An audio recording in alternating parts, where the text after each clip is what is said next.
going on today. So, I mean, it's pretty sweet. But, we're going to go right to it, and let's go right straight to our breaking news. So, of course, one of the things that ended up happening today is the Bills actually ended up making some major changes in terms of adding significant depth to the wide receiver role.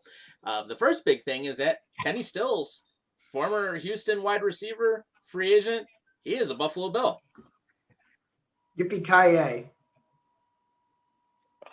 You know what? I'm not even a Buffalo fan, as everybody knows, but that's a good pickup in my mind. It's you'll need them. You'll need them come playoff time. You'll need them. Yep. God forbid if Cole Beasley doesn't even play Saturday.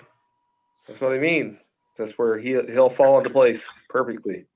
Oh, absolutely. And you know what? There's talk already that he might not even be a route receiver. He might be a deep threat receiver. We don't know yet. That's very true. I mean, and taking a look at what Kenny Stills has done, I mean, he was drafted in 2013, fifth-round pick out of Oklahoma. I mean, he's played for the New Orleans Saints. He ended up getting traded to Miami, played there until 2018. Then, of course, Bill O'Brien totally destroyed him in Houston, which, of course, Bill O'Brien has no clue how to manage anybody in the NFL for that matter. But, I mean, still, they have 310 career receptions, almost 5,000 receiving yards, and 37 touchdowns across 8 years. I mean, it's not a bad pickup, especially if you want to go deep in the playoffs. So I mean, he's good. He's a good cushion to have when you need a guy to fill in for a guy like Cole Beasley, and even then he's good to he's good to replace him if need be, right? He's good enough to do it. He definitely could. I mean, I don't know if it's a long-term answer, but it's a good start. And the amount of depth the Bills now have in wide receivers is just the sky's limit with this situation. That's basically what we're getting at here. Yeah, absolutely. Good answer, Mr. Generic. Yeah, and then that was not the only pickup today. I mean, besides signing Kenny Stills, Josh Allen's former teammate is now a part of the Bills also. So then when you end up looking at his former teammate Gentry, who is a former teammate at University of Wyoming, they played together for 2 years. He went undrafted, signed with the Bears in 2017, got released in final roster cuts back in 2019. But from there, Gentry has actually played in the XFL for the Guardians. Damn straight. Yep. You know what? Yeah. I'm just going to say, right off the hop, you go to the XFL, that's where your career dies, and this is a pickup. Well, I mean, the XFL has brought back some careers. Mr. P.J. Walker, who had a stellar game in the NFL with Carolina earlier this year. Yeah, a stellar game. A stellar game. Mm-hmm. Yeah, he did better in one game than freaking Terry Bridgewater did the entire year. Teddy. I just said Teddy. I didn't say Terry. I said Teddy. You said Terry. No, I didn't. I said Teddy. You totally said Terry. Well, if I did, I'm sorry. But Teddy Bridgewater, the teddy bear. Mm-hmm. Yeah, Mr. Teddy Ruxpin. Yeah. Yeah, Teddy Ruxpin. He's a sack of shit. Yeah, Teddy Ruxpin. Right. Yeah, pretty much plush and soft and pokeable. That's about all he is. Right. Yeah, but I mean, Terry Gentry, still practice squad addition, gives us some additional depth. I mean, the fact that him and Allen have played together, that's always going to help. But really, Stills is the addition I'm really excited about, because now, especially if Cole Beasley is out, let's say, and McKenzie moves into the slot, Kenny Stills is a legitimate deep ball threat, and he's been able to do that over his career. Can I just say something about McKenzie? Yeah, go yes. From the last game, that guy was a machine. That one play where he caught Allen's 84-yard return. Actually, it was an 84-yard return from a kickoff touchdown. I was just like, God damn, that kid can run. He's like a fucking bullet. Right. Yeah, literally 3 straight touchdowns. He got his hat trick right in the first half. Yeah, you know what? I don't even feel bad for the Dolphins in this situation. And I find it funny that the Dolphins had to win this one game where they had to make the playoffs, and they just decided to shit all over it. Tua Tagovailoa does not even look like a franchise QB at this point. Think about it. The guy had a pretty rough rookie year. He got benched twice by Brian Flores. They had that massive 5-game win streak earlier this year. They just barely beat the Raiders, and then you get bitch slapped by the Bills, and then you're just like, we're not good enough to make the playoffs this year. But now we have to think, do we draft a quarterback? Do we get rid of Tua? What is there to look forward to? I don't think they knew, like, coming into this game, like, against the Bills, I don't think they thought they were going to win. Like, you could just tell the way they were playing. And another thing I'll point out is that Tua, I don't know if everybody notices, just me. It's the first time I ever seen him play. But the way he throws the ball is really awkward and weird looking. Yeah, like reminds me of Tebow. So fucking weird. Like the way he releases the ball and the way he throws, I'm just like, what the fuck is wrong with your arm? Yeah, that's like it reminds me of when Tim Tebow was in the NFL for a short time when he played for Denver. I mean, but like with his release and basically Tua, I'm like, what are you doing with some of those passes that were just like wobbling in the air and like looked like crap? Well, yeah, but then it's like most of his, like, if you watch, like, I watched the highlights, I didn't watch the game. But, like, most of the plays, when he has the ball in his hand, he's not throwing for yardage. He's throwing, like, lateral passes. That's all he's throwing. He's throwing, like, 2-3 yards up the field to get a run back. That's it. And the one or two times that he did go long distance, it wasn't even close. Once, I think he got one 20 or 25 or 30-yard pass, I think, once. Yeah, something like that is just unimaginable. But when you look at Tua, because you guys are talking about his throwing motion throughout the entire game, I watched them and the Dolphins for the majority of the year in terms of his highlights. The guy's a lefty. That's the thing. He's a lefty. He's not a traditional quarterback. And if there's That's what I mean. It makes it look so awkward. I'm a lefty, but I throw right. I'm ambidextrous, they call it. But like, it just looks odd for a quarterback to shoot left-handed. Like it looks weird, and the way he delivers the ball, it just looks odd. Yeah, but even like left-hand quarterbacks, I mean, I look back at some of the ones that we've seen for a while. I mean, Steve Young was probably one of the most notable examples when he played for the Bucs and the 49ers. But, I mean, look at Mark Brunell or Michael Vick. I mean, their throwing motion was way better than what Tua has. Yeah, but Michael Vick didn't have the arm strength to really be an illegitimate, like, left-handed quarterback. Right. He was more of a running QB, and basically he used his legs to his advantage versus throwing the deep ball all the time. Right. Yeah, and then Tua's actually got a really good arm. He prefers to fucking throw it, like, 3-4 yards up the fucking field all the time. It's just, and then the way he throws it is like off-putting to me. It looks weird and fucks up most plays he fucking throws. So. Yeah, it was just kind of weird to like see a lot of that motion throughout the game and even a lot of the decisions. Although I will say the Bills defense like had him for dinner practically. I mean, he was getting destroyed every single series. But one of the things I remember during that game is remember when Bajorquez ended up doing that big deep punt, landed on the one, and then we almost had the safety in the end zone on that one run play. Ah, yes. Welcome to the NFL, Tua. No, my favorite welcome to the NFL moment for Tua was that pick six to Josh Norman. That was beautiful. Yeah, that was nice. That was gorgeous. But I will say this too. Even though the Bills, I am convinced there are so many probabilities about the Dolphins right now with the Bills. The two of them are not even comprehensible. Miami has a lot of issues, and they got to address it. And it's so bad right now. And before I get to my breakdown about what I'm about to say, there was a report earlier today. I know for a fact you did not see this, Tom, but no, you didn't see this either. But I'm going to just say it anyway. There was a report by ESPN this morning that Shan Daly was fired by the Dolphins, but about a half an hour after, in quote, he got fired, there was a misprint from ESPN's headquarters, and the report came out, and it was never shipped to Adam Schefter, so it wasn't anywhere near his fault. And it was actually ESPN's headquarters' problem, and they later said that the story that came out was false, Chan Gailey did not get fired. And immediately after that, Dolphins fans lost their shit because they were so fed up with Chan Gailey. His future is interesting. His play calling. It is just comprehensible. I mean, if you were a Dolphins fan and you're watching this video, I don't feel bad for you. That's a low count at its finest. Because not only did you lose by 30 to the Buffalo Bills, not only did you get a foot or a cleat up your blowhole on the top of your head while you're with the Cleveland Browns running, your ass isn't in the playoffs. No, there's a blowhole on a Dolphin's head, and I said put a cleat through it so they run out of oxygen. So not only does that happen, you also find again.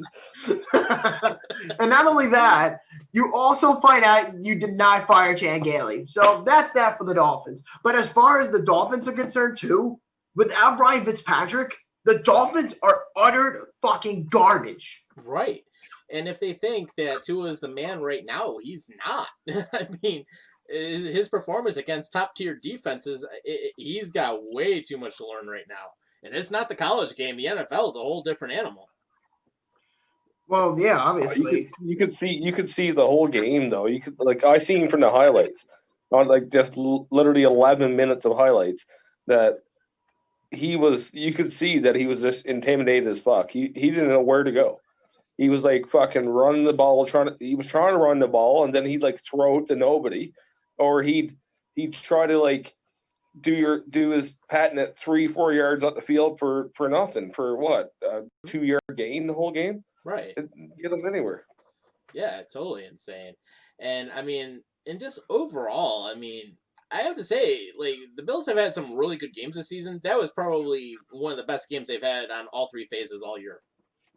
Probably. I mean, again, I don't think the Dolphins fully know their potential just yet. But the only positive, if I'm speaking to a Dolphins fan, the only positive, and you can thank Bill O'Brien for this, is the fact that you gave away Larry Tunsil and Kenny Stills and got a top 3 pick in the upcoming draft. So Miami is not far off from the map as far as wide receivers, as far as playmakers. If they can get a wide receiver or a quarterback, as I read this today, but the Dolphins are supposedly looking at a quarterback that could fit within Ryan Flores' scheme, and they don't have all the confidence in the world in Tua. So there's a chance the Dolphins can take someone like, if all goes to plan, Justin Fields. They could look at someone like Mac Jones. They could look at someone like Zach Wilson. And don't you ever say his name.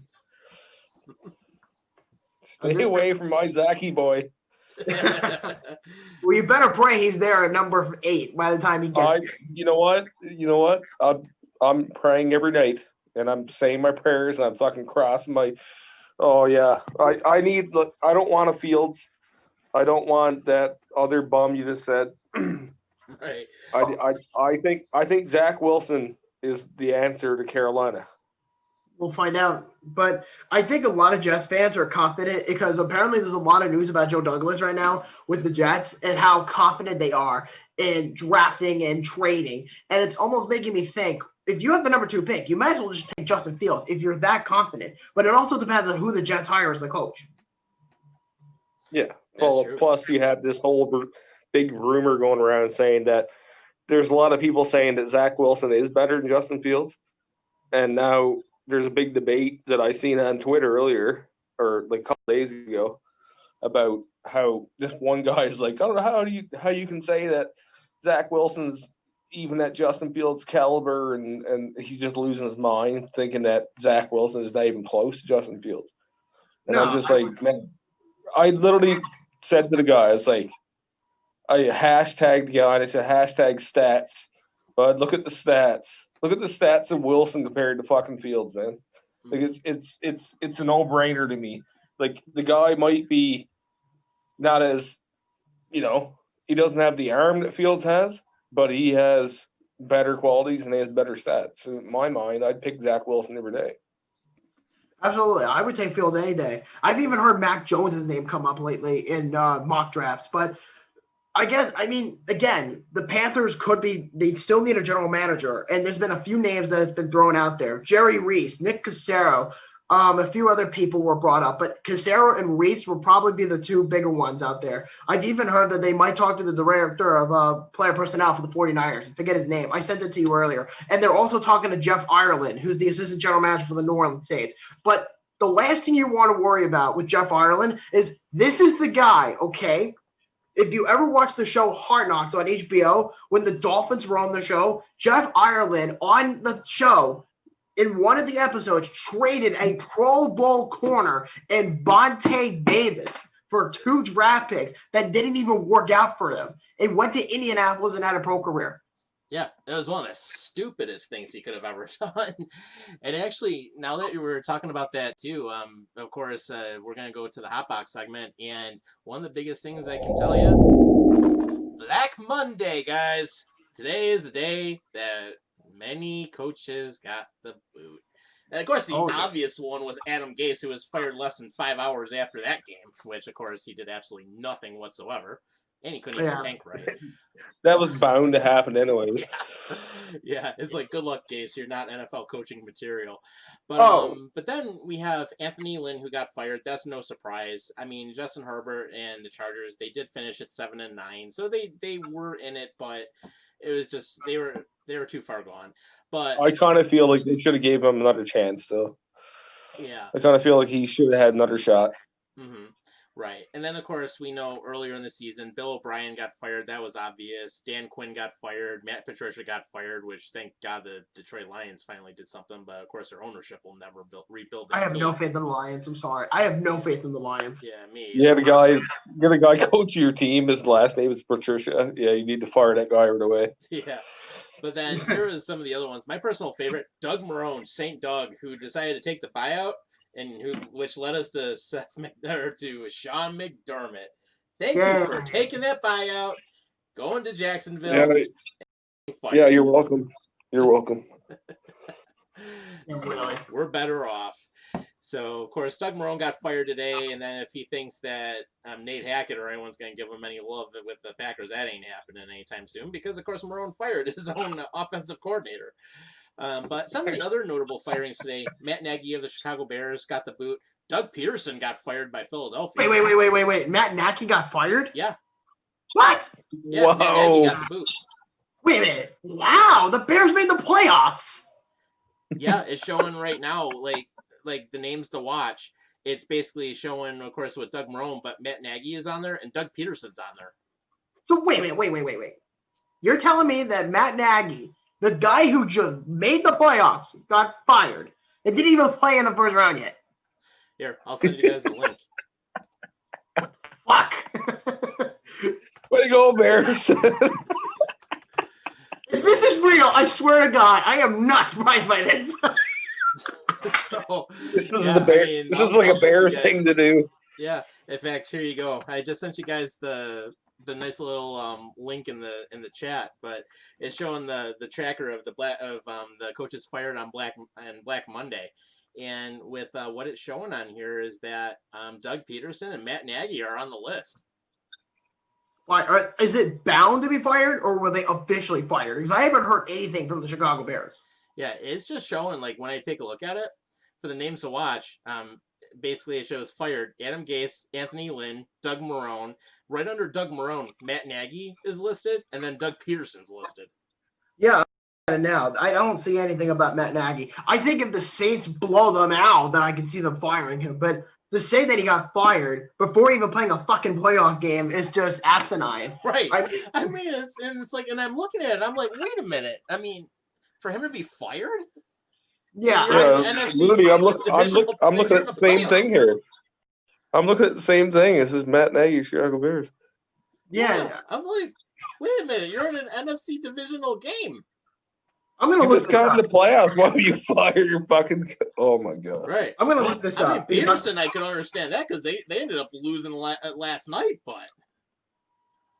Yeah. Your team gets in and you're like, yeah, you know what, bud? It's not working out. Right. You can't get fucking... I know, right? Yeah. I hate to break it to you, but there's no article on anywhere that says anything about the Chicago Bears firing Matt Nagy. So maybe it's like if he done fucks up, which he's going to, So it's inevitable he's going to get fired. So basically, that's why he put it on their article. It's strange to see that. Wait, so keeping Matt Nagy wouldn't be a bad idea, but firing him before a playoff game would just be wrong. I can understand if they get eliminated. Right. No, but the biggest mistake is potentially extending Mitchell Trubisky. Oh God. As you would say, Bobby, that would be the biggest lol cow out of anyone.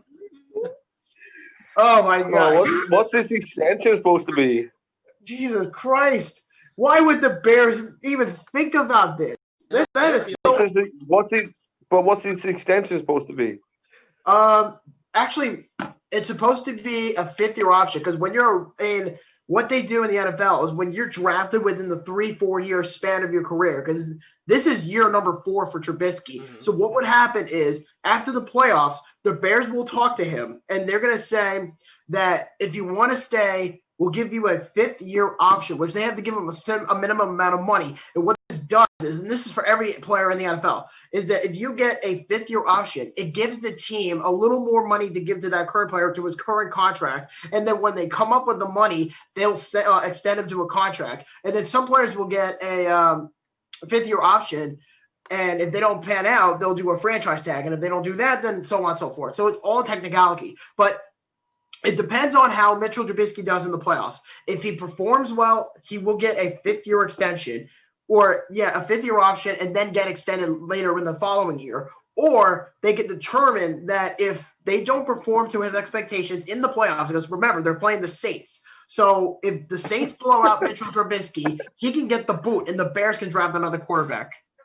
Oh, man. Yeah, well, I can just already predict his future and saying – you're done, bud. Yeah. You're fucking done. Right.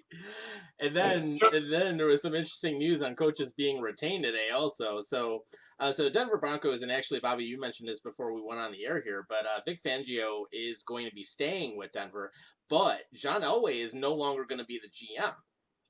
Yeah, Vic Fangio is staying in Denver, but John Elway stepped down earlier today as the general manager. So they're going to go look for somebody to take his place. And it's funny, too, while we're talking about this, because one guy, I forget his name. It's a very hard to pronounce name. And he's one of the director of player personnel for the Chicago Bears, or he's an executive for the Chicago Bears. And they could be looking at him as the general manager, but I forget his name. Well, we can take a look. Let's see what we can find here.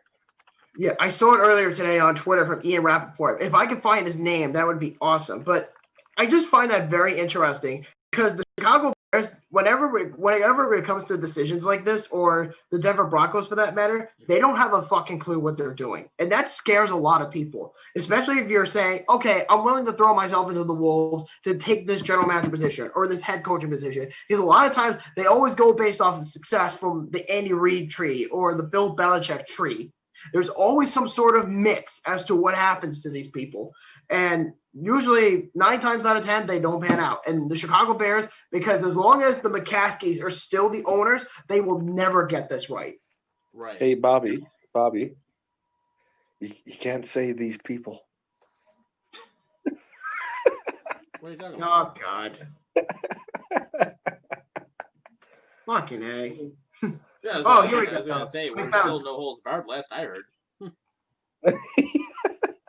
Yeah, I found his name, by the way. The guy's name is Champ Kelly. He was the I just had it. Was he director of player personnel?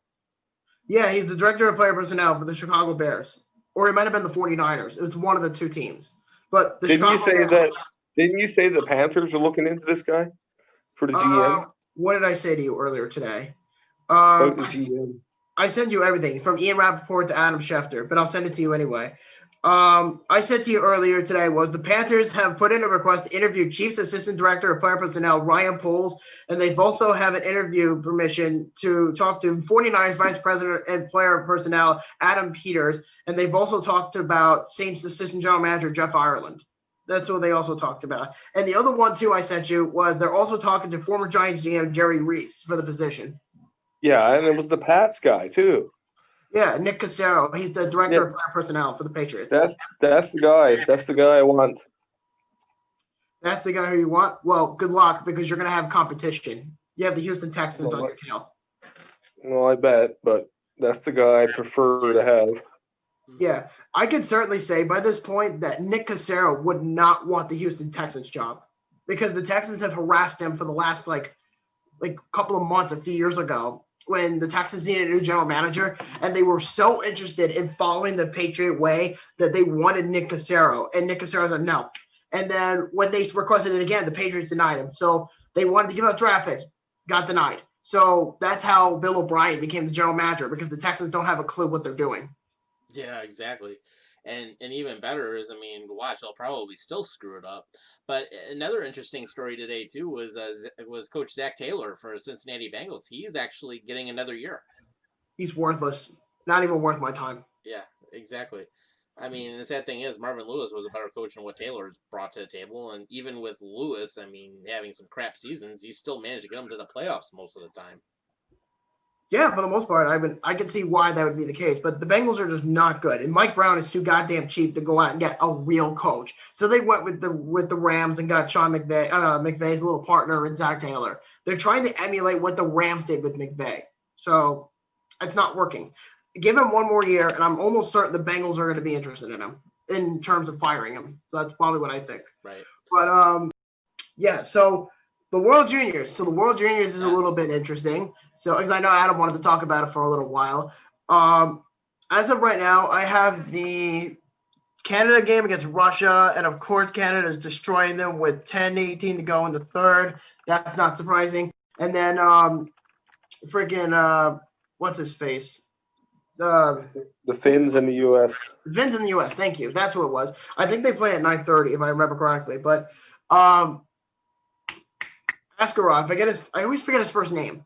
But he got drafted by the Predators this past year, and he lost his stick twice in the same game, and made a save on both times. So I made this joke. If anybody remembers it, I know a lot of people like in our age, well, my age particularly, when SpongeBob was really popular back in the day, the firmly grasp it joke. And I had to show that to Adam, and he's just laughing his ass off. And the joke was because Askarov dropped the stick twice in a game earlier today. I think it was against Finland, if I remember, or Slovakia, whatever. And he dropped the stick and made the save. And the joke is Patrick is giving the jellyfish net to Squidward because he's all casted up. He's like, firmly grasp it in your hand. He drops it. Firmly grasp it. Drops again. And the third time, stabs it in. Firmly grasp it. And he just stabs it right. And like, that'll do it. Keep your stick. Mm-hmm. Yeah, so they were playing Germany when this happened, I'm guessing. Oh, Germany. Did I say Slovakia? Yeah, I think I did. But, yeah, I get the point. And, yeah, that's for the World Juniors as far as that. And but here's the thing. Okay, obviously, in my mind, it's going to be a Canada-U.S. gold medal game, in my mind. Oh, and you said they were going to play each other. No, but I think they can beat the Finns. If the Swedes got in, I would have said Canada-Sweden.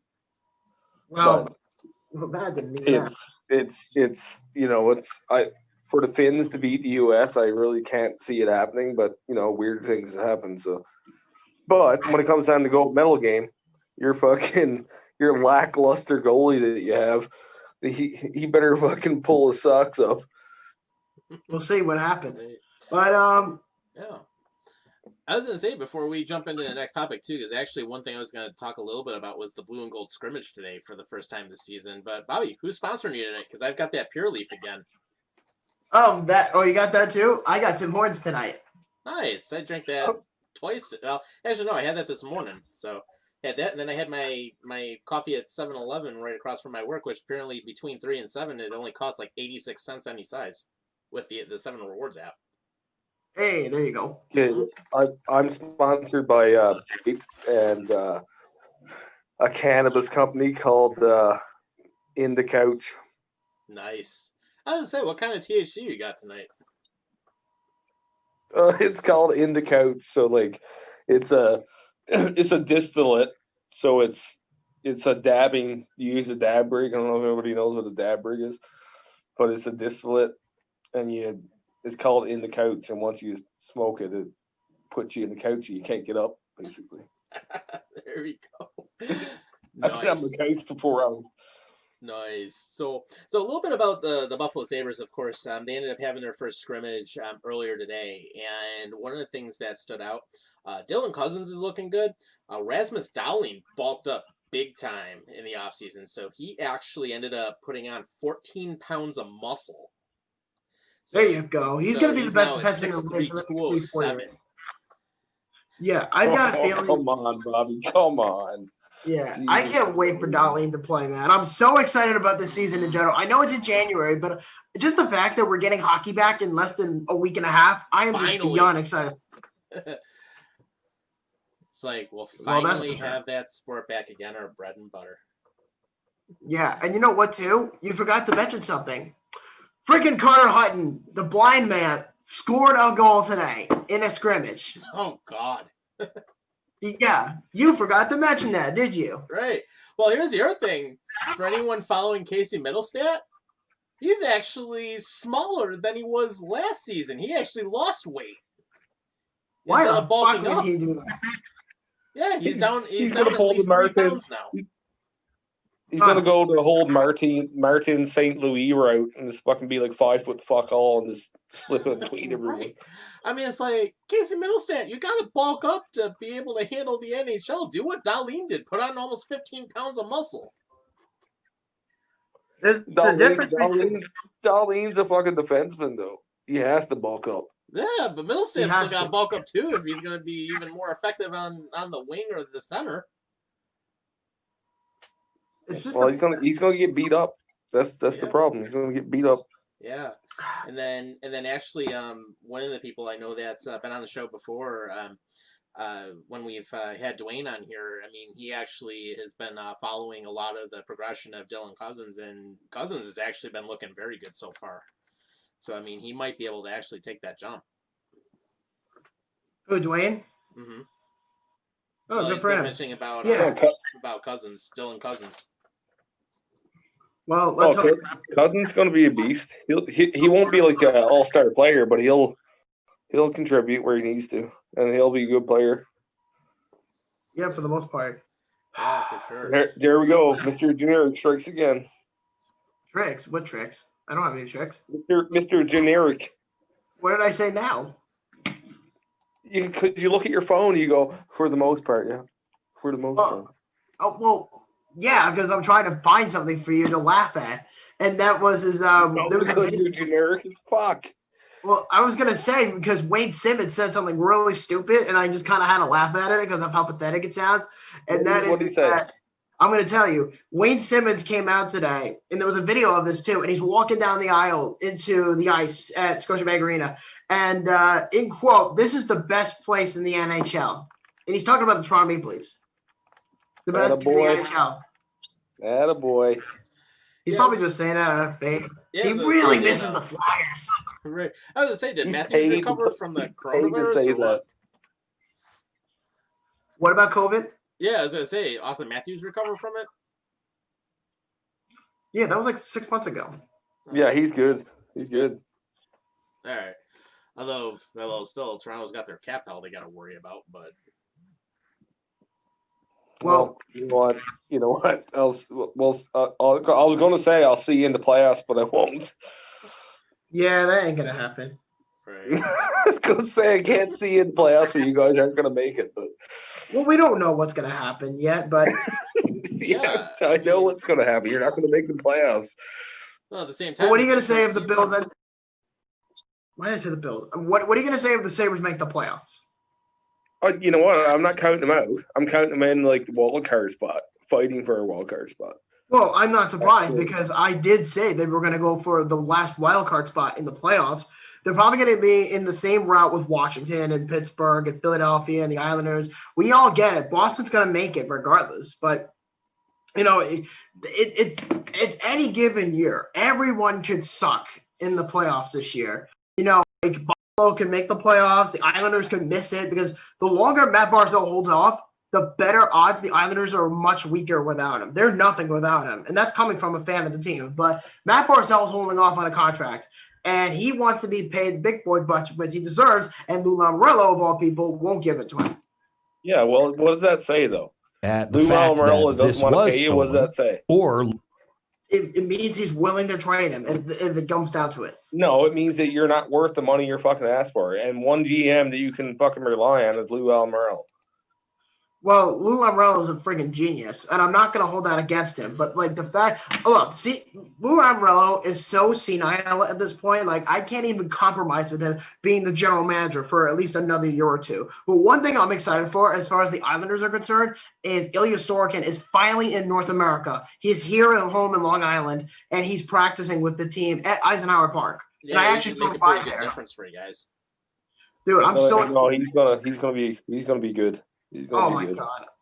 I'm so excited for Sorokin. Like it's been a long time coming, and this has been the plan for years now, or at least a couple of years. Was when what's his face? When Gartsnow drafted him in 2015, 2016, whatever the number was, he gets drafted. He goes over to KHL to play in Russia, and he comes over to North America. And the Islanders in the process bring in Leonard, and then they bring in Varlamov.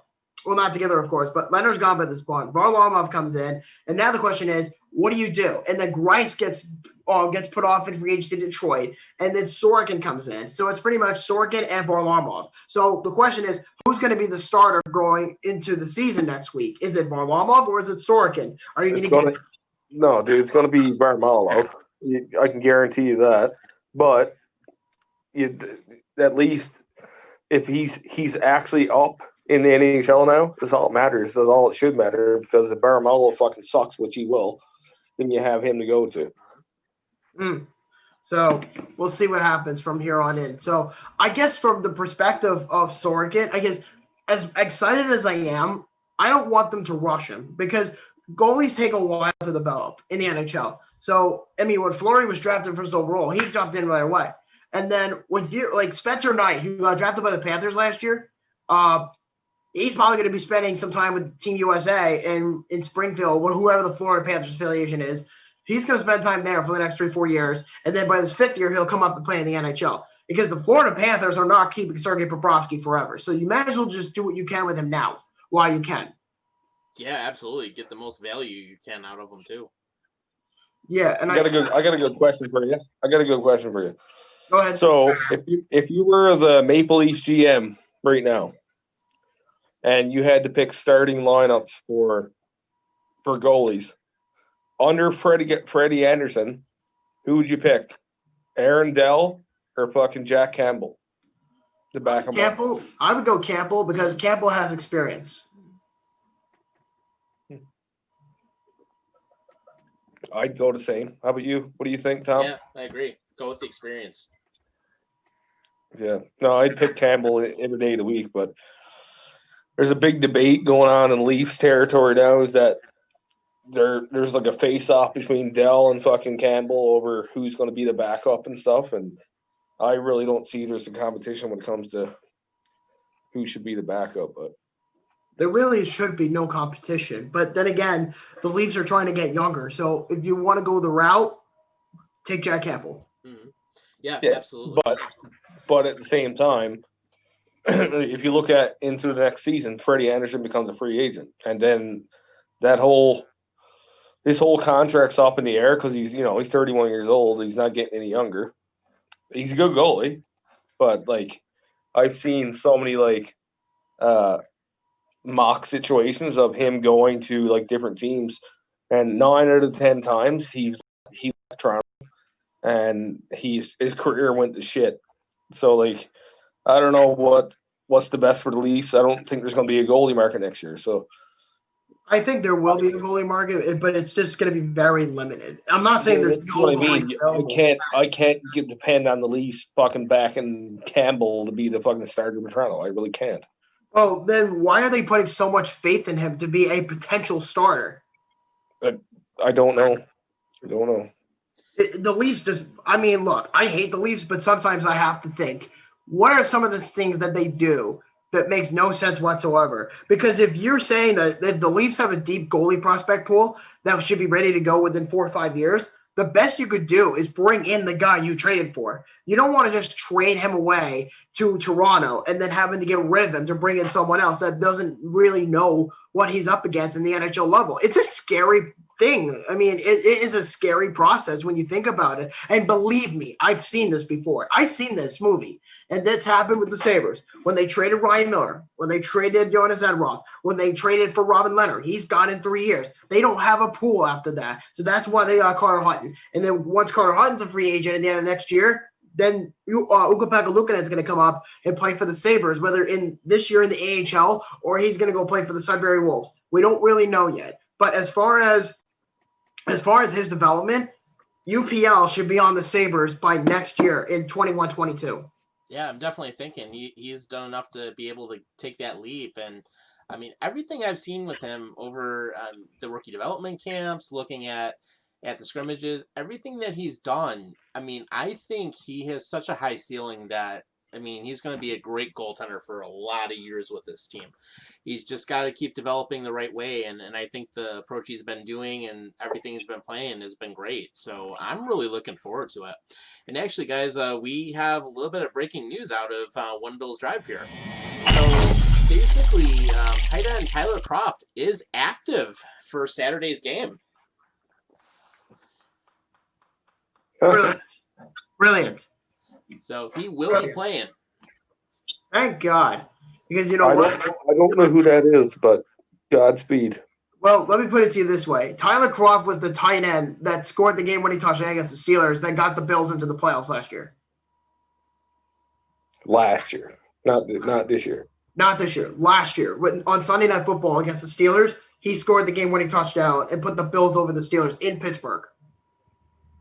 So it's irrelevant, though, because it's last year. Yeah, but still, he's on the team. And he scored the game-winning touchdown against the Rams this year in Week 3. Huh? Yeah, he's a pretty good tight end. He has a lot of injury concerns. Right. Huh. Yeah, but he will definitely be in the lineup, so that is going to be great. And, of course, I mean, we're going into the first playoff game relatively healthy. I mean, with the exception of really Beasley, I mean, and we ended up resting, of course, Trey White and several of our starters. I mean, we're looking pretty good. I just hope to God that the Bills actually can have some sort of game plan. And you forgot to mention this a little while back, and I may as well just do it, is the Bills are bringing in Chad Kelly for a workout and could potentially sign him to the practice squad. Yeah, so actually, that is interesting you mentioned that. Why don't you tell us a little bit about that story today? Okay, so this malcontent is related to Jim Kelly. He's his nephew. And earlier this year, he got cut through training camp. He was on the first week roster when they lost to Jacksonville and got cut immediately afterwards because the Colts. And now because he's in Buffalo and has the connection with the Kellys, he knows a thing or two about the Colts offense. So maybe that's why they're bringing him in. They're saying, you know what? Let's not make it too obvious. Let's bring in someone who knows the Colts offense. Let's bring in somebody who actually knows how their system works and that they can shut them down when they get to going on Saturday against Indy. So I'm excited what they're able to do because if you remember a little while back when they brought in what's his face, Davis Webb 2 years ago, he was on the practice squad. And then when they were playing the Jets, they completely destroyed them every time now almost. Mm-hmm. Actually, I'm going to mute myself for a moment because wifey's calling me. Wifey's calling, eh? Yep. So I will be right back. Hello. Yeah, so that's going on. So where's Adam? Tom is on the phone with his wife. And then that's that. I'm right here. You're right here. Cool. Keep me entertained for a little while. So, yeah, the Leafs. So what are your expectations of this year? This year? Yep.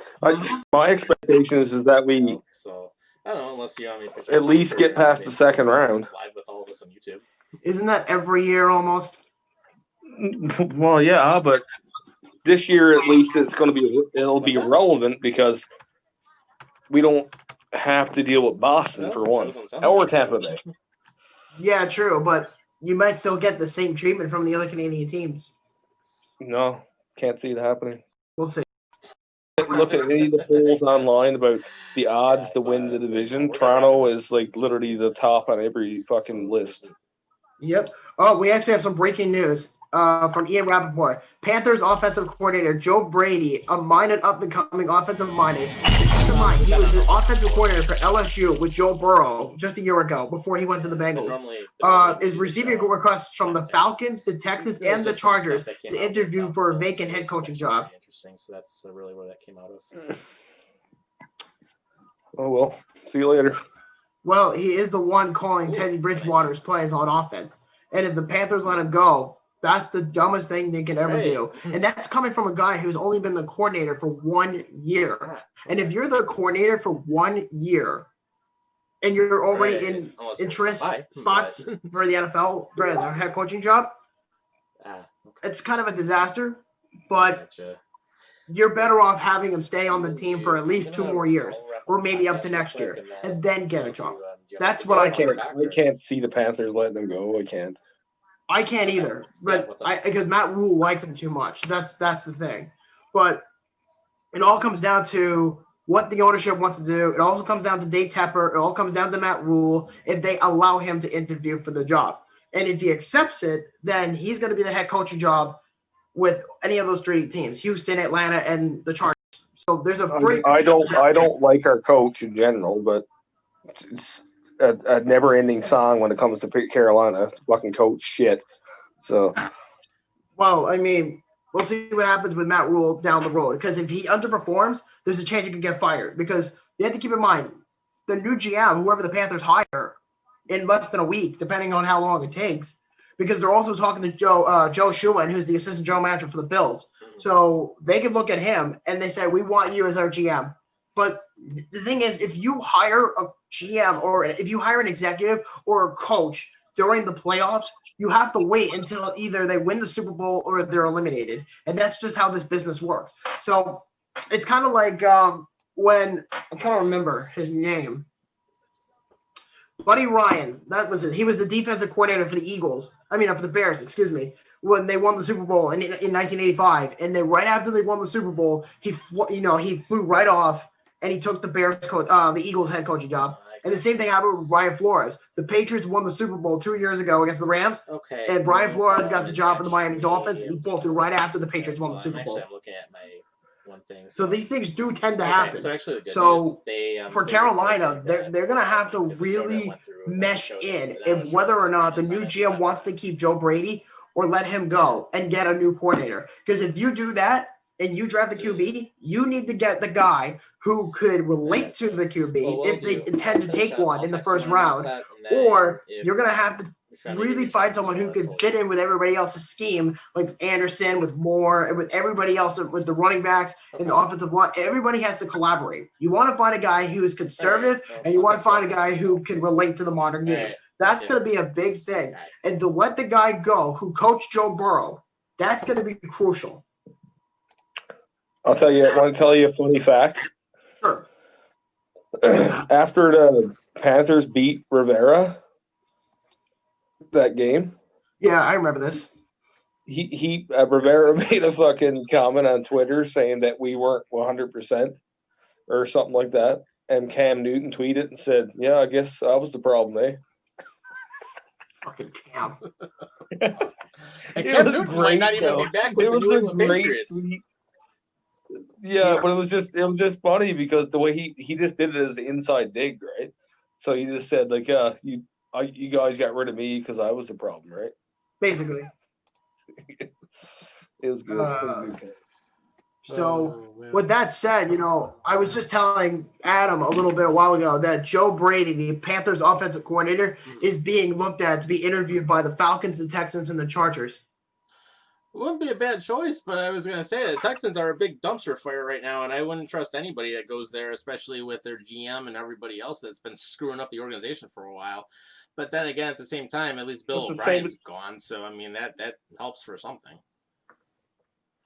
It's the same with the Falcons, though. Like I can't see them letting them go at all. It's neither hearsay to say he's going anywhere because he's probably one of the good things out of Carolina right now. So I can't see him letting them go. Yeah, I don't see it happening. And if it makes it even more interesting, because we're talking about the Falcons, there's talk now that Florida Gators head coach Dan Mullen is being interviewed by the Falcons for a head coaching job. That's an interesting choice. That's a huge gamble. See, I'm gonna like I just find this interesting. Here's my thing. And I know this sounds like something that you don't often hear, but it is a very common thing. I, for one, as a fan of the game, I am not a fan of bringing in college football coaches to automatically go into the NFL. I'm not a fan of it because it tells me the owners are too cheap. They don't want to elaborate talent, and they don't want to elaborate the system within that player. Instead of having to look at somebody who has experience, you go to the college level. Look at Jacksonville. Jacksonville is in this position right now. And Shad Khan, the owner, came out and said, no matter who the GM is, no matter who the coach is, I'm going to be the last person to get in full control of what's going on here. Yeah. And the same thing with the Jets. Jerry Jones. Yes.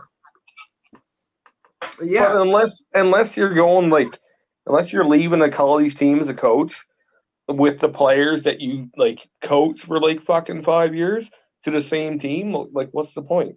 You're not ready. Yeah, and I can already tell you 3 coaches on the top of my head that were in the NFL that have not panned out.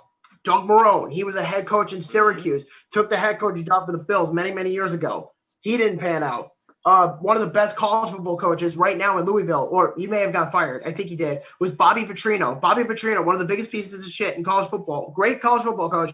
He was the head coach of Louisville and a bunch of other teams and took the Atlanta job and left at 3-9 and quit on the team in the middle of the year. And this was the year Michael Vick went to prison for the dogfighting incident. So he didn't work out. And then the other one was Nick Saban for the Alabama Crimson Tide. Yeah. He was the coach for the Dolphins for 1 year and sucked ass. And then right back to Clemson. Alabama, sorry. Yeah, or actually another example, we remember when Washington hired Steve Spurrier.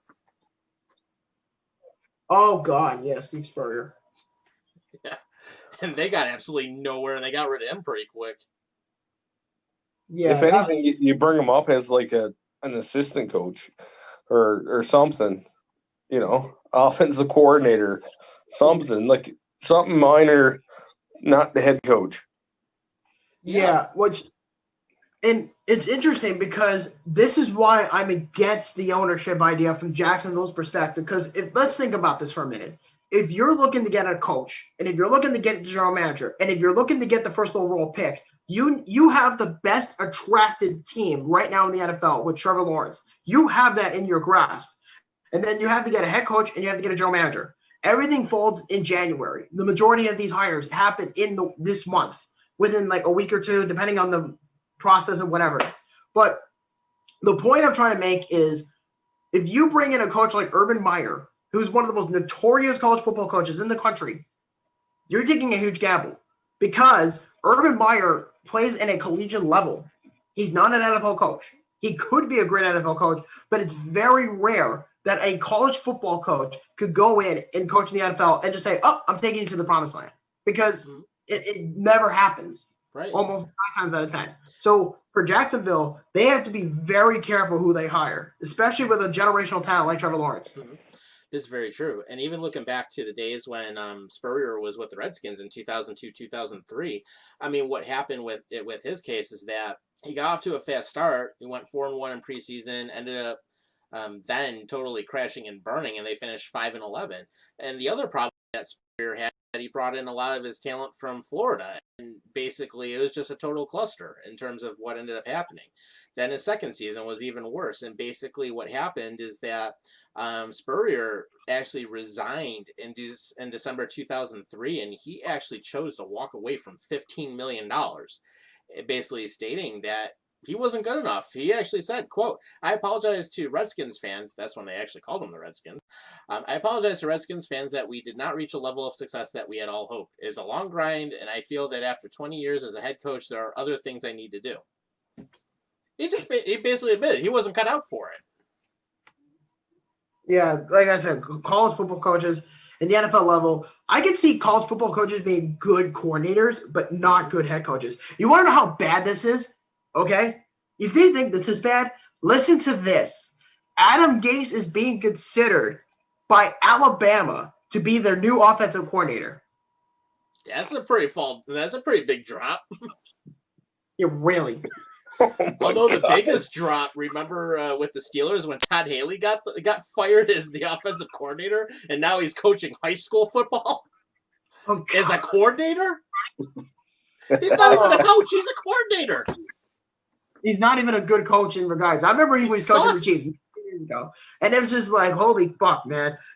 Kansas City was such a shithole at the time when he was the coach. And then the Browns didn't want him. The Steelers didn't want him. Right. If you're that bad of a coach, if you're that bad of as an offensive coordinator, you don't deserve to go back in the NFL. Right, and Roethlisberger hated him.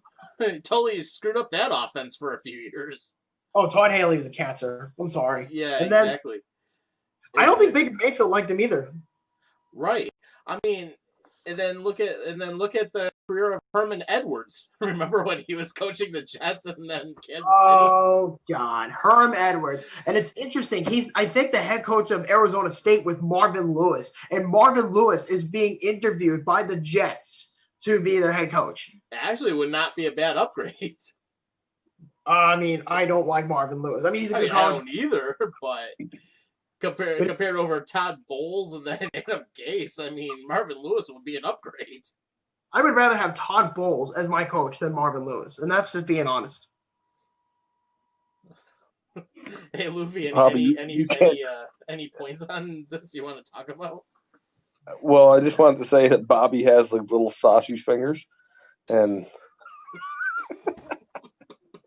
how about this for sausage fingers? How about two? Oh my God, look how short they are.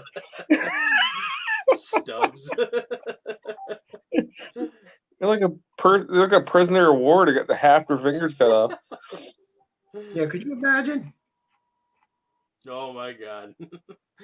But yeah, it's just absolutely crazy with some of the stuff that's going on. And I mean, and the great thing now with this week, I mean, there's some pretty good matchups actually, but I'm liking this Indianapolis versus Buffalo matchup on Saturday at 1:05. I just hope to God that the Bills actually stick to their game plan, do what they're doing, don't change anything if you don't have to. Because Brian Daboll said something really interesting that really intrigued me about the confidence of Josh Allen. And he said to him, indirect quote, that Josh Allen's favorite receiver is always the one that's wide open. Yeah. Then you've seen that in the last games. He usually goes right to Diggs every fucking time. Right. But this last game, he went to fucking McKenzie like fucking 3 times. Mm-hmm. Yeah, he spread the offense, and that's one of the big things that you have to be able to do, especially when you go into the second season, is what Sean McDermott calls it. In the second season, known as the playoffs, you got to be able to spread the offense, got to be able to move the ball around. He's doing that. Yeah, you have to be unpredictable. And when you're predictable is when you lose.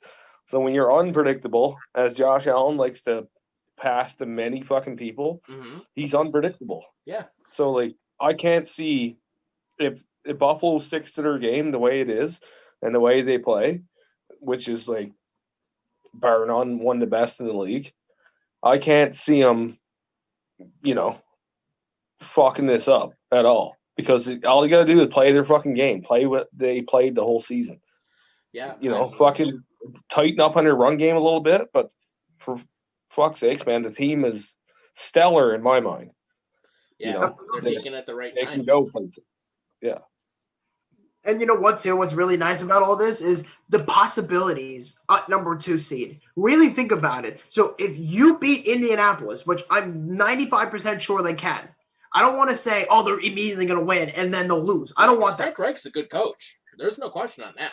I like Frank Reich, but the problem here is this. Frank Reich makes up 2/3 of the Eagles' offense when they won the Super Bowl a couple years ago with Carson Wentz and Nick Foles. So the problem with Indianapolis is Phillip Rivers, if you get to him early, he's a fucking statue. He's an old-timers quarterback. He's from the 04 class. So 04 class is guys like Eli Manning, Phillip Rivers, Ben Roethlisberger, all these people.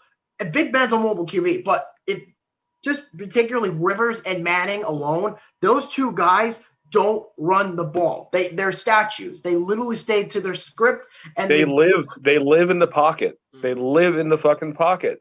And if they don't have that pocket, they're fucked. So all Buffalo has to do is literally intimidate the guy, and their defense is better than Indianapolis. So All they got to do is fucking cave the guy the whole game. And from what I seen last game of Tua, the way they intimidated him and made him feel like so fucking small is what they need to do to him. Yep. Breaking news: the LA Chargers have requested an interview from me and Rappaport. By the way, the Chargers have requested an interview with Giants offensive coordinator Jason Garrett for the head coaching position. Wow, that didn't take long, did it? No, it did not. Damn. Good luck, Chargers. You better don't fuck this up. You have Herbert, you have Keenan Allen, you have all these weapons. Don't fuck it up. Right. Yeah. I mean, and looking at the AFC, I mean, great matchups this week. I mean, you have the Bills versus the Colts. The Steelers get to face off in a rematch against the Browns this week.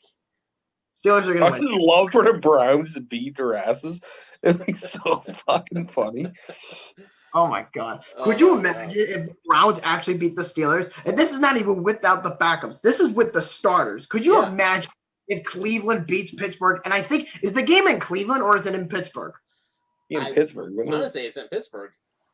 Oh God, the Browns are in trouble. Well, that's what I mean.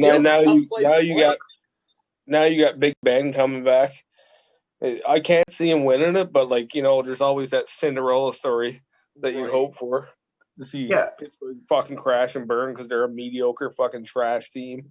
Well, yeah, they've been trash for a long time. Right. And you know what? There's even Browns fans, even though they made the playoffs, there's Browns fans that are saying, get Baker Mayfield out of here. He's fucking garbage.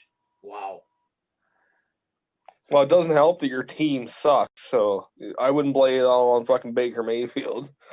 Oh, no. I'm not blaming anything on Baker Mayfield. But, I mean, he's a pretty decent quarterback, but he's not the franchise guy that he was projected to go first overall, of all things. Right, exactly. And then another matchup I'm really looking forward to seeing is the Titans versus the Ravens. Oh, yes. That's going to be a bloodbath. That'll be the Ravens all day. What are you thinking, Tom? I'll tell you, Vrabel's got a tough team. I mean, the Titans, realistically, they have the tools to beat the Ravens. They really, really do. Yeah, I'm taking the Titans. No, dude, they can't. It'd be a huge-ass upset, but they can't compete up against the Ravens offense, man. There's no way. Yeah, Lamar Jackson's not playing his best, though. No, he's not. Well, even if he's not playing his best, it doesn't matter. They get a better team. The only way I see the Ravens getting anywhere near close to beating the Titans, in my opinion, is if you stop Derrick Henry. If you stop Derrick Henry and if you can contain him, then the Ravens have a shot. But I don't see it. He's too big. He's too strong for that matter. And the guy has over 2,000 yards. So Derrick Henry makes up 2/3 of the Titans' offense. Mm-hmm. And I'm not talking about Ryan Tannehill because Tannehill's a whole different story. But Derrick Henry is a special kind of talent. Yeah, Pro Bowl caliber. Pro Bowl caliber. But again, all you got to do is shut down one fucking player. That's it. Yeah, basically. But they also have, A.J. Brown. They have Corey Davis. They've got Adam Humphries. They've got a good, chunk of players. They got Jonnu Smith. The Titans have a pretty good offense. Their offensive line's pretty good without Jake Luan even. The Titans are just up there, but I think just their offense alone is good enough to beat the Baltimore Ravens. Okay, I'll call the score right now, even before, because I'm good at predicting scores. So I'm going to call the Ravens 26-17 over the Titans. I'm going to say 41-26. Ooh. Titans. For Titans? Yeah, I have the Titans winning. You are high on crack. No, I'm not, because the Titans are a high-flying offense. 26-17, because the Ravens are going to shut down Henry and his little bitches. I mean, if anything, I would think either like 28-21 in terms of the Titans, or possibly more like I'm trying to think, or maybe like a 34-21. I mean, I don't think it's going to be as spread as what you were saying, Bobby. I mean, I think the Titans can definitely upset them, but Baltimore's defense is going to be what holds them in it. That's what I mean. So your one star player that you have, or your two players that you have, Ravens defense is like fucking shut down defense.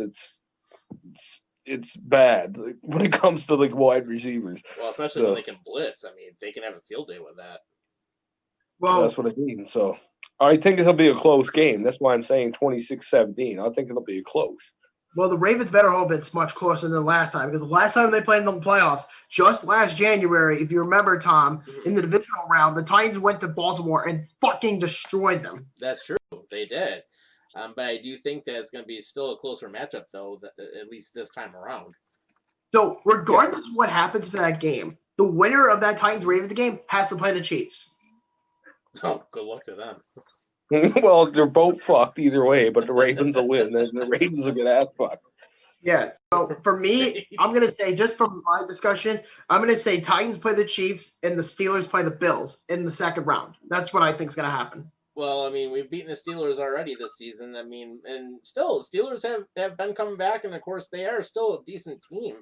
I just think that their record's overinflated versus what they really are. They are so overrated. It's actually laughable how overrated the Steelers are. Because all the teams they played are fucking bums. They're literally bum teams. They had a soft schedule. And then, like, you come into the season as like a powerhouse that you're supposed to be, and you play a bunch of bums, and then all of a sudden you lose to a bum, and then you're like, oh, I'm trying to retrace my steps now because I lost to like one of the worst teams in the fucking league. Yeah. And then they got their ass handed to them courtesy of us. Well, that's what I mean. You lost to the Washington no-name, for fuck's sake, and then you lose like what's the other team you lost? Yeah, they lost to the Cincinnati Bengals, which is the Bengals. Then you lose to the Bengals with no Joe Burrow. Yeah, and then Joe Burrow blew his knee out prior. And then somebody's supposed to come in the playoffs and play against you and take you seriously. To me, like it's like fresh meat. Like, fuck you. Like, you're done. Mm-hmm. You're nothing. You're nothing more than the Bengals us. Yeah, absolutely. And you know what, too? They just barely beat the Indianapolis Colts a few weeks ago. Right. And that tells you something. I mean, the Steelers are not as good as what they think they are. I mean, their defense holds up for it, but the Steelers' offense in general is so crumbled, like, it's not even funny. Yeah. But their defense is slow, though. You ever see them, like, come off a defensive line, how slow they are? Right. They look like a bunch of fucking clay figures trying to, like, morph into something else, trying to take somebody down. It's their big problem right now, the Steelers, I mean, they can't fill the gap. And especially if you're going to be playing, like, a multiple gap technique or anything like that, I mean, they're not doing it. I mean, they just don't have the speed. But and again, they're, like, for having, like, such a big defensive line as what they have, they're too slow, and it doesn't matter. It doesn't matter if you have big fucking size if you don't have speed at least somewhere. Right. And that's what's killing them. Yeah. For the most part, yeah. Exactly. But I think if there's two teams this year in the AFC alone, which I want to get over the NFC next, but the AFC, if you look at it in general, the only two teams, in my opinion, that have a legit shot to make the Super Bowl that could be a threat, it could be world champions, are Kansas City and Buffalo. That's it. Absolutely. And actually, a lot of people are even thinking is like, I mean, if it's Kansas City and Buffalo, who they want to play against, they sure as hell don't want to play against the Bills right now. Nobody wants to play the fucking Bills. See, here's the thing with the Chiefs and the Bills. The Chiefs have a good offense. You know, Patrick Mahomes, Travis Kelce, Tyreek Hill, Sammy Watkins, you name it. They've got the offense. The defense, it's good, but it's not scary. That's the thing. The Bills, holy shit. The Bills' offense is night and day. The Bills have more weapons. There's no limit to them whatsoever. It's not like Kansas City where you have Kelce and Hill and then sometimes Watkins. Buffalo has fucking weapons everywhere. Right. And then on the top of that, wide receiver in the league. Yep. And on top of all that, you also have a top 5 defense on your team. Mm-hmm. Well, you don't. I can guarantee you, Kansas City is not looking forward to at any point playing the Bills. Neither is the Bills looking forward to play Kansas City because, to me, it's like that's like a double-edged sword in my mind. But I will say, if it gets to that where the Bills play Kansas City, that is going to be the absolute best matchup of the year, probably. By far. It should be a fucking fantastic game. But I already called my pick for the other side, and I'll call it the Saints go to the finals. So in my mind, it's going to be up to KC or the Bills to go. We'll find out. Right. We're going to find out this week at 1:00. Yeah. Which pisses me off because they should be getting a night game, not fucking Tampa Bay, daytime. but whatever. Yeah, and here's one of the other things too. I mean, being the number 1 seed, you always have that little curse that can happen sometimes because there's been times where number 1 seeds will get knocked out in the first round. Yep. Like Pittsburgh will be when they get knocked out by the Bears. Exactly. Yeah. But So, but talking about the NFC though, and I know Adam, you want to talk about it. I know Bobby, you do too. I mean, seeing that the first round matchup, you have the Saints versus the Bears, and then you have the Seahawks versus the Rams, and then of course Washington versus Tampa, and Washington didn't even have a 500 record. yeah, they're going to be one and done, guaranteed. Bobby, go back through like our chat and look at who I predicted to win, because you sent me a thing of who's going to win out of the Seahawks and the whole fucking division, and I sent you something. Yeah, I think you said. I think that was like what 2 weeks ago, 3 weeks ago, at something. No, it was like yesterday or the day before, you dumbass. Yesterday. All right, I'll check what I can. I'm gonna have to go back to yesterday if this is the case. Well, I sent you the draft. Hey, last never week. mind. Just let me do it. Shut the fuck up. Okay, fine. Oh, here we go. NFL Week 17 prediction. Our picks against the spread from the New York Times. Is that it? The wild card schedule. You told me to pick the wild card schedule? Yeah, you did. And then I picked Buffalo, the Rams, the Bucks, the Ravens, the Saints, and the Pittsburgh to win. Yeah. Yeah, it was the other day. I asked you about the possible matchups, and you said, where is it? Here it is. Buffalo, the Rams. Buffalo, LA, Tampa Bay, Baltimore, New Orleans, and Pittsburgh. That's who you said was going to win in the first round. Yeah, so the other division. Yeah. The other ones, the NFC would be LA, Tampa, and New Orleans. Yeah. So that's my picks. Yeah. So you said Tampa, you said LA, and you said New Orleans. So in Adam's case, it would be the Bucks against the Packers, and then it would be the Rams against the Saints. Okay, the Saints. And then what's the other game? The Bucks versus who? And the Packers. Fuck. Wow. Oh man, that's tough. You called it. I'll say the Packers just because of Rodgers. Okay, fair enough. And then you said Saints as well, so that means that you'd pay the Packers, and then you have to go to the championship game, and then you said the Rams and the Saints, and you said the Saints, I assume. Yes. Okay, so in this case, it would be the Saints and the Packers. Saints all day. So you're picking matchup. Yeah, so he's picking New Orleans to go to the Super Bowl against Kansas City or Buffalo. Yeah, you know what? I'll go out on a limb. I'll say Buffalo. All right, so Buffalo and New Orleans. Okay. So for me, I'm gonna say Tampa and Washington. It's gonna be Tampa. That's what I think. And then Rams Seahawks. I'm gonna say Seahawks win this one because they're just yeah, absolutely.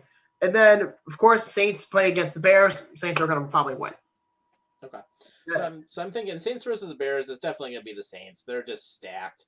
And then, of course, I mean, with Drew Brees retiring at the end of the year, now that that's come out, watch, they're going to rally around him. So, I mean, that's going to happen. Elvin Kamara, they still got him. I mean, they have a pretty good defense overall down there, too. Dude, do you see what they did to the Panthers yesterday? They literally bitch slapped the Panthers. They did like what we did in Miami. They slapped them upside the head. And dude, we couldn't even get anywhere. We literally couldn't get anywhere. It was insane. Yeah, and then I would say Washington versus Tampa. That's going to be Tampa. Brady's got too much experience on that, and he knows how to win games in the playoffs. I would say between the Seahawks and the Rams, that is an interesting matchup. I mean, I do like the Seahawks in a lot of ways because, I mean, I think overall, I mean, with Russell, I mean, you can definitely, or Russell Wilson, you can definitely make some plays happen, but they have to watch the offense of the Rams because, I mean, they have a pretty good running game, and they have, I mean, when you're looking at their QB, they can do a lot of different things. So I do think that'll be a matchup to take a look at. Overall, as much as I like the Seahawks, I think the Rams could have a pretty good upset here. Yeah. Go Rams. It could Well, happen. here's the problem. Can the Rams beat the Seahawks without Jared Goff? Yeah, they can. I still think they've got a ton of weapons they can work with. If they, they don't need Jared Goff to win. It's true, but then again, when you look at the big picture, I'm looking at it from experience. Russell Wilson is Russell Wilson, no matter how you look at it. He's won the Super Bowl before. He knows how to win. Yes, and I think that nothing would make him happier if Seattle were to destroy the Rams in the first round. That's just it's another one of those games that's hard to call. It's the same as the Packers and Saints if they make it to the finals. I will love that matchup. It'll be a really fucking decisive fucking battle, and it's like two veteran QBs going up against each other. Right. I mean, for actually, sure. it probably becomes a defensive battle more than anything. In that sense, the Saints. That's why I picked the Saints, because the Saints will win all day. Right. It comes down to defense. Yeah, defense is better. Yeah, but for me, I'm going to disagree with Adam on this, and I don't know about Tom, but I'm going to disagree with him.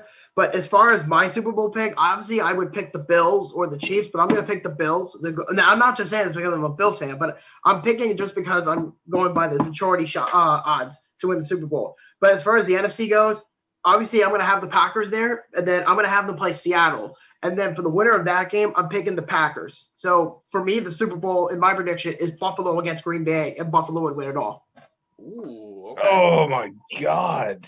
Wow. It's very possible. You think Seattle's going to go that fucking far? Seattle's not going to go past the first fucking round. We'll see about that. And I'm pretty sure, too, that the game is in Seattle. It's at CenturyLink Field. So we'll see what happens. I mean, if the Rams – I'll give both of you props. I'll come back here next week or Wednesday or whatever. Yeah. After the game is over, we'll come back here. And I'll give you guys praise for calling the Ram game. I really would. And I will live up to my promise for that. This is what I want you to say. When the Rams win, I want you to come back on the show and go, "Hey, Adam, you're the best, and I have a very small penis." Fine. Adam, you're the best, and you have a small penis. I'll keep that in mind. I have very small sausage fingers, and I'm going bald. I'm not going bald. Yeah. But I would say, like, if it comes down to Packers versus Saints and Kansas City versus the Bills, those are going to be the two best matchups of the year right there. I mean, that is really going to be something to watch. And here's the thing I also look at. If it comes down to Kansas City versus the Bills, I mean, offense, they both can do so much. But I wouldn't be surprised if it goes to an all-defensive game, Bills win it hands down. Yeah, you got way better defensive line. Right. I mean, it's an elite defense. I mean, you're a top 5 defense. And if the Bills make it a defensive game, there you go. That's almost what you have to do against Kansas City. And you have to limit Mahomes. Because if you keep Mahomes in the pocket, as we've done previously, Mahomes is not going to do anything as effectively as what he could when he's out on the run. It's similar to what Josh Allen did. If you look at, like, say, like the Super Bowl matchup, say if the Bills miraculously got to the Super Bowl and then it came down to, like, the Packers or the Saints, in my opinion, I'd rather take the fucking Packers over the Saints because you don't want to deal with that fucking defense because I can guarantee you that defense can compete with yours all day long. Yeah, I wouldn't deny that whatsoever. I'd be scared, too, to play New Orleans. But then again, Green Bay has the experience. And I'm not saying New Orleans doesn't, but here's a factor. Both of these teams choke in the playoffs almost every year, and both of these teams have won Super Bowls. So if it comes down to Green Bay and New Orleans in the playoffs, I'm going to pick Green Bay. And if it's in the frozen tundra, if it's in Lambeau Field, then it's Green Bay all day. Forget it. Aaron Rodgers would fucking destroy them if it was in Lambeau. You have to look at it, though. They don't have a fucking amateur as a quarterback. They have Drew Brees. And this is particularly his fucking last year. Actually, it looks like he told me about his. It's being reported right now. This will probably be his last year, so he's going to be fucking going for it. He's not going to fucking hold back. Right. Yeah. I'm not saying that would be the case, but you have to remember, Drew Brees went through a ransom of injuries this year, and then you have Aaron Rodgers, who's just playing out of his mind. And he's proving at the MVP caliber season he's having, and he could very well win it all to win the MVP. But if it gets down to that point, Aaron Rodgers, I guarantee you, will leave Green Bay with a Super Bowl ring if it were to come down between him and Drew Brees. It's going to be down to that situation. Yeah, if it's frozen tundra, it's Green Bay. It's Green. I don't think you understand the fact of everyone says hashtag GOAT when it comes to fucking quarterbacks. No, Drew Brees is a fucking GOAT. He's definitely a fucking GOAT. Yeah, he's definitely one of the top QBs ever. Dude, look at his stats. Just compare stats for him and Rodgers. Somebody search that up. Well, yeah, he has more than 60,000 passing yards, so obviously he's one of the best of all time. Yeah, and that was doing most of it with New Orleans. I mean, you got to remember, too, I mean, he was very effective with San Diego when he was playing there. Exactly. Guy's been effective over his whole career.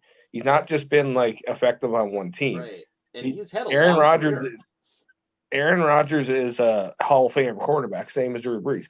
But to me, in my mind, at this point where Drew Brees is this is probably his last year, he's gonna be hungry for this. And I can guarantee you, man, that team is formed around him like a fucking cement wall. I don't see him losing. Right. And everyone's got to remember too that AFC West division is a pretty tough division. I mean, it's like one of those spots where basically you're going to have some decent teams out there. So it's not like he was playing against crap opponents like the NFC East, like you see with Washington. I mean, NFC East is a total joke of a division. Yeah, that's not going to be a very good division to go up against if anybody has a shot to win it. But we'll see what happens. But I think that division alone, I think Dallas would have easily ran away with the NFC East if Dak Prescott did not get injured. Right. Well, yeah, the whole division is a goddamn dumpster fire. Yeah, Shanahan's still out of the playoffs, so good job, Jerry Jones. Yeah, and there's a possibility Dak might not stay with the Cowboys. Right. Well, of course, I mean, he didn't sign that big-ass contract either, so, I mean, Dak Prescott is not who they thought that he was anyways. But he is a great QB, though, Dak. Yeah, there's no denying that. He's just in a bad situation. That's all it is. It's the Cowboys all around are fucking mediocre. And then you have Dak Prescott he's a good quarterback. He is. Mm-hmm. You're so lucky to live in Canada right now. It's not even funny. When it comes to the Cowboys, they are on Channel 5 every other Sunday for prime time every week in America on Fox 5. So they'll play the Cowboys. I mean, the Cowboys will play the Eagles. They'll play somebody else. As long as the Dallas Cowboys are in there on primetime TV, they're always on every week. And that's why the majority of people call the Cowboys the America's team. Mm-hmm. Yeah, for sure. I mean, although a lot of people are starting to think now that maybe the Bills are America's team. Well, I would hope so. I mean, they're the only ones. They're the ones wearing red, white, and blue. So I'll take it for what it is. Very true. But I mean, there's a ton to look forward to. I mean, this is going to be probably the next 3 weeks are probably going to be the most fun of the season. We'll see. But again, I have a lot of faith on the Bills right now. I have a lot of confidence in Josh Allen. I have a lot of faith in Stephon Diggs. I have a lot of faith in this coaching staff. I have a lot of faith in these guys. And because now that they have home field advantage in a playoff game for the first time in 25 years, I think the Bills are going to do everything in their power to make sure that they deliver with their fans. And now that the fans are coming in, it's just going to boost them up even more. Yeah, and the fans will definitely be there for the game on Saturday. So, I mean, there's only going to be 6,700. I mean, granted, it would be awesome to see the entire stadium full, and we know it would be otherwise. But still, some of the fans being back, that's huge. I mean, and you know that the Bills are going to want to do it for those guys. Well, it's a big morale booster to the team in general. Even if they had fucking 100 fans coming to the stadium after playing the whole season, with no fans, that's a big morale boost to them for, gives them the extra push to win.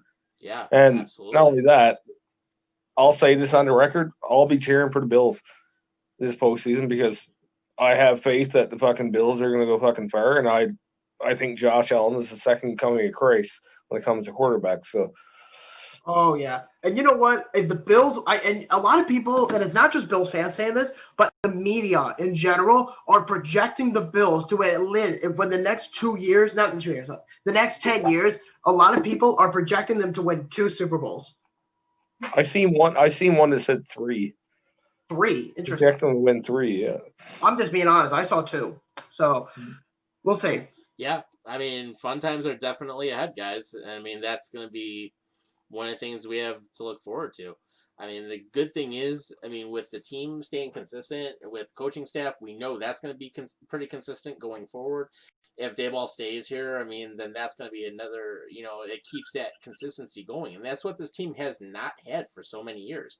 So literally, like the last 3 seasons, including now, to have that same coaching consistency and to have that winning mentality, that's huge. I mean, that in itself does a lot of great things.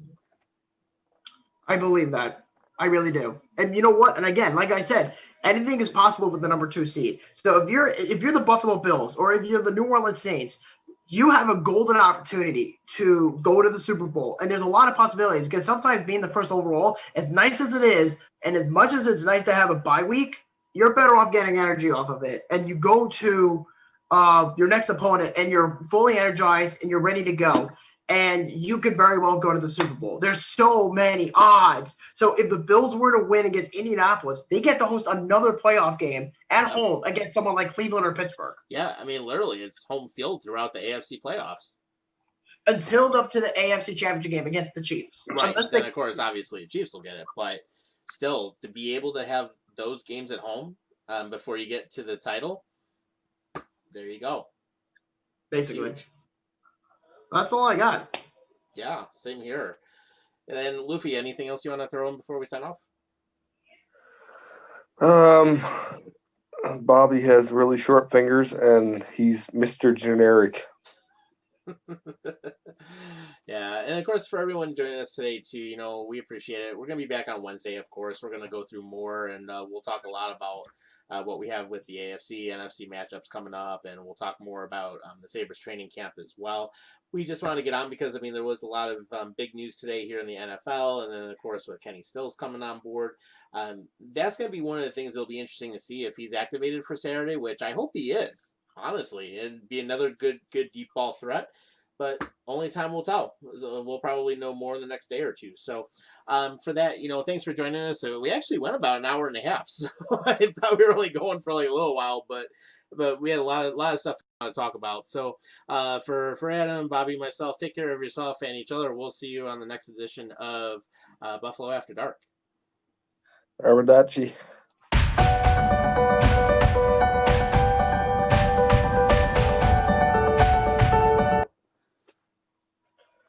Oh, there we go.